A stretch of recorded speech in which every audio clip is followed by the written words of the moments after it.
এমনকি সেদিন অস্বীকার করতে পারবেন না পরিবার, আমি বিনীত গোয়েল সিপিকে নিয়ে গেছিলাম আমার সাথে, যদি বাবা মার কোনো সন্দেহ থাকে তাদের থেকে তার কথা শুনবার জন্য আমি প্রায় 1 ঘন্টা ছিলাম। আমি এটাও বলেছিলাম যে দেখুন আমাদের একটা কর্তব্য আছে, মেয়েটি তো আর ফিরে আসবে না, ওর নামে যদি আপনারা কিছু করতে চান করতে পারেন, যা টাকা লাগবে আমি দেব, যা টাকা লাগবে আমি দেব, যা টাকা লাগবে আমি দেব। একটা কম্পেনসেশন, যারা বলছেন কম্পেনসেশন দেওয়ার কথা তাদের বলে রাখি, এটা আমার বলা আছে। হ্যাঁ, আমরা 10 লক্ষ টাকা তো দিতেই পারি পরিবারকে, হ্যাঁ আমরা 10 লক্ষ টাকা তো দিতেই পারি পরিবারকে, হ্যাঁ আমরা 10 লক্ষ টাকা তো দিতেই পারি পরিবারকে।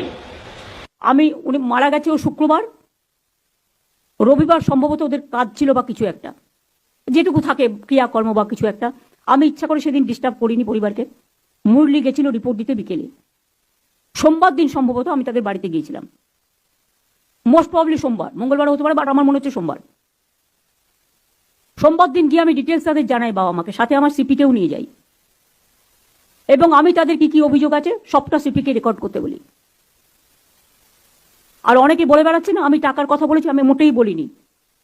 আমাকে প্রমাণ দেখা কোথাও আমি টাকার কথা বলেছি, মেনশন করেছি। মিথ্যে কথা, কুৎসা, অপপ্রচার, চক্রান্ত